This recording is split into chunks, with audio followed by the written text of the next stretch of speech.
Bismillahirrahmanirrahim. Assalamualaikum warahmatullahi wabarakatuh. Salam sejahtera untuk kita semua. Halo semuanya, adik-adik yang ada di seluruh Indonesia. Semoga ada dalam keadaan sehat walafiat. Kembali lagi bersama saya Bu Fitri.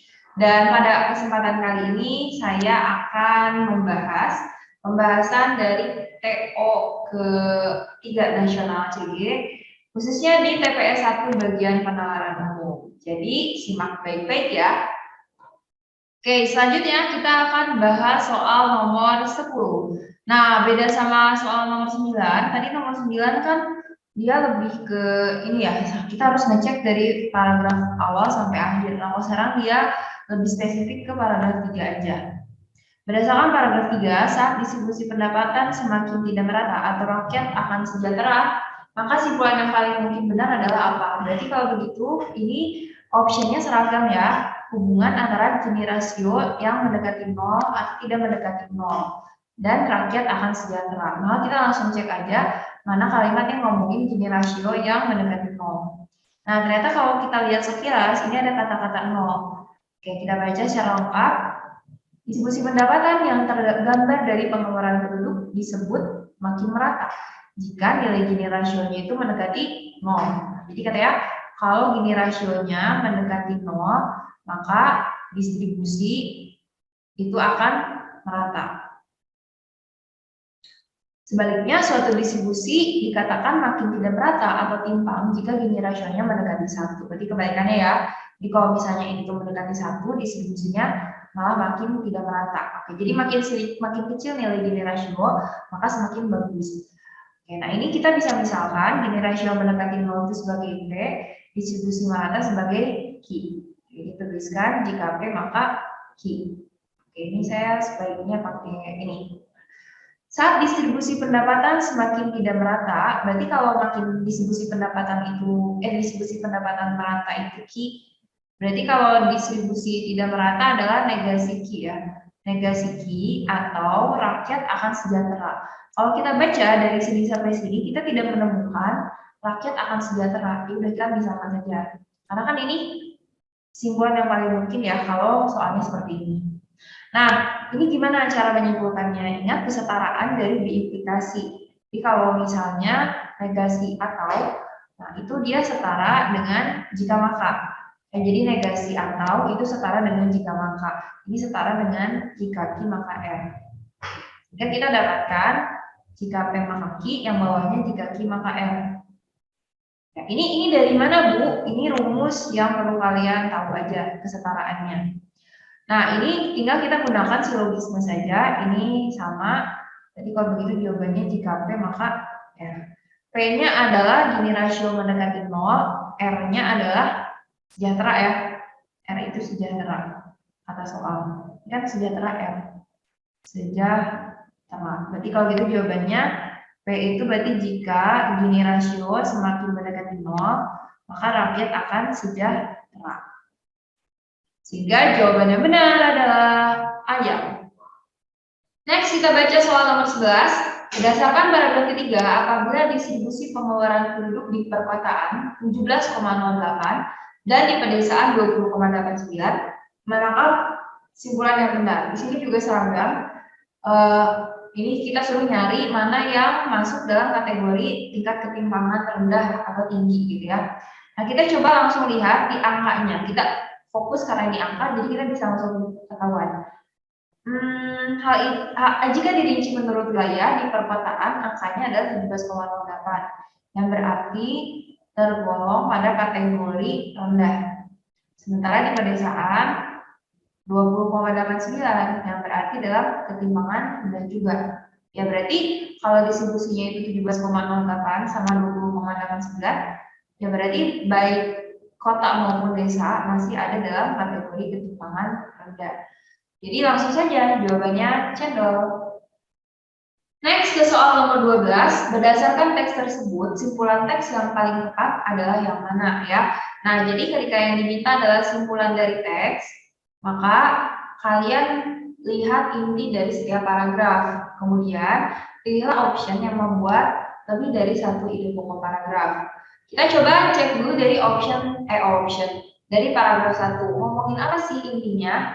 Kalau kita baca, intinya tuh tingkat ketimpangan pengeluaran penduduk diukur oleh Gini rasio. Nah, Gini rasio ini katanya meningkat gitu ya, dibandingkan Maret sama September. Oke, ini gitu kan. Intinya tingkat ketimpangan diukur oleh Gini rasio, yang mana Gini rasionya ini makin meningkat. Terus berdasarkan data BPS, Gini rasio perkotaan itu sekian. Nah, jadi ini ngomongin Gini rasio di kota itu katanya naik, gitu ya. Sedangkan Gini rasio di desa itu juga naik. Nah, ini ngomongin Gini rasio di kota sama di desa itu gimana. Terus di paragraf 3, distribusi pendapatan itu makin merata. Jadi kategori dia merata atau enggak berdasarkan Gini rasio, gitu ya. Nah, di sini Gini rasio ngaruh ke gitu ya, distribusi pendapatan. Dan gitu berdasarkan data BPS, ukuran ketimpangan distribusinya terbawah adalah 17,93. Oke, ini ngomongin bahwa ternyata distribusi pendapatan dari si Palu Indonesia yang ada di kota maupun desa masih ada dalam kategori rendah, gitu ya, kategori ketimpangan yang rendah. Nah, manakah simpulannya? Jadi kita harus memuat lebih dari satu pokok paragraf. Kita dari option A. Nilai Gini rasio pada September 2020 adalah 0,385. Betul. Dan mengalami kenaikan. Betul, tapi hanya ada di paragraf 1. Meskipun nilai tingkat ketimpangan pengeluaran Indonesia mengalami kenaikan, oke, tingkat ketimpangannya naik, tapi masih berada pada ketimpangan yang rendah. Oke, jadi betul ini hubungan antara paragraf 1 dan paragraf 3. Berarti B kemungkinan terbesar, tapi kita cek lagi.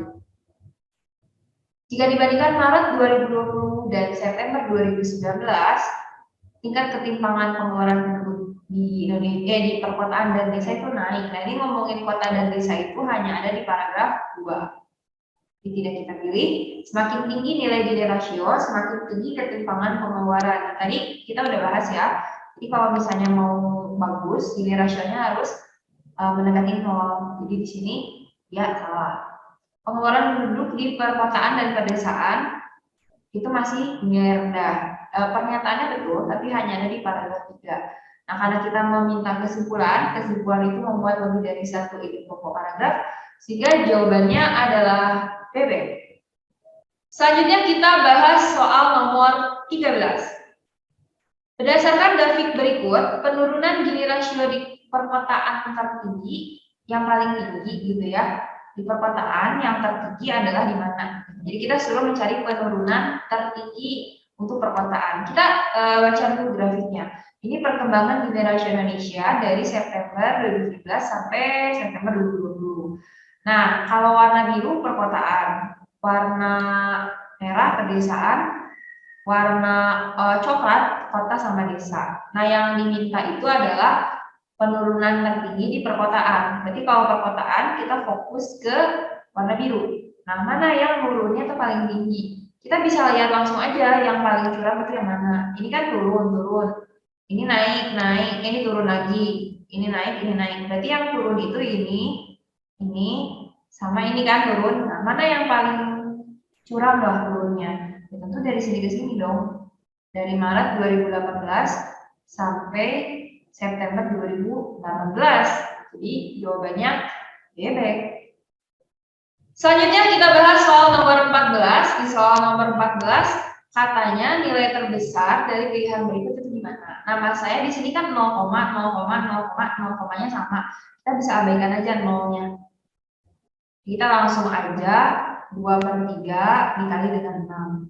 6 dibagi 3 kan 2. 2 kali 2 adalah 4.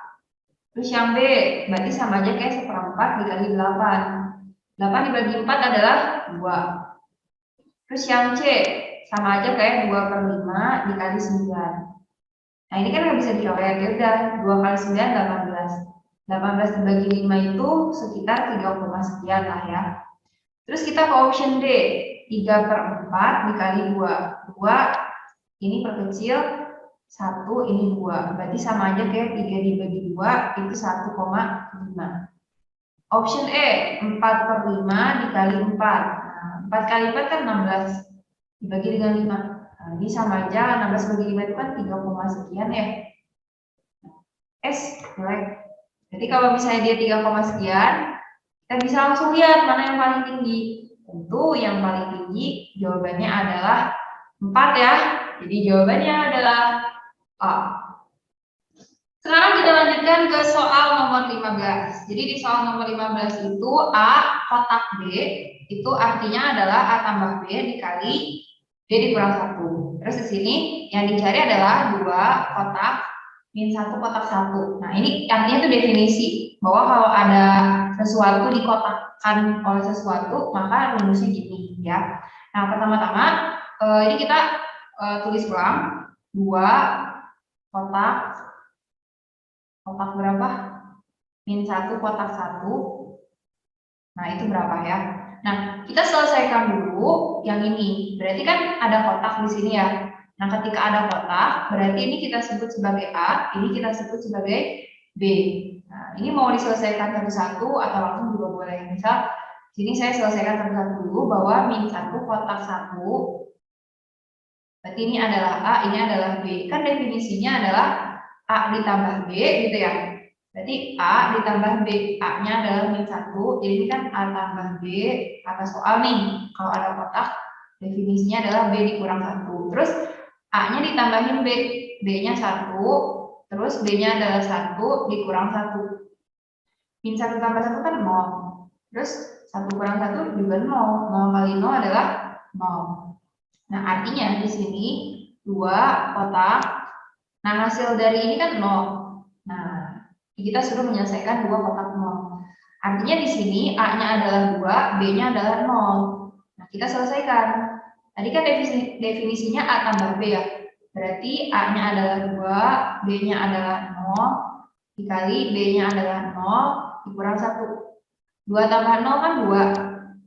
Terus 0 dikurang 1 adalah min 1. Jadi 2 dikurang 1 adalah minus 2. Sehingga jawabannya adalah E.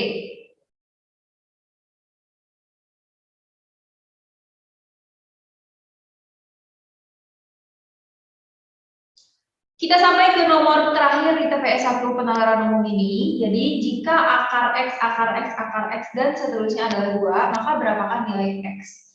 Jadi kan ceritanya akar dari X, akar X, dan seterusnya itu adalah 2.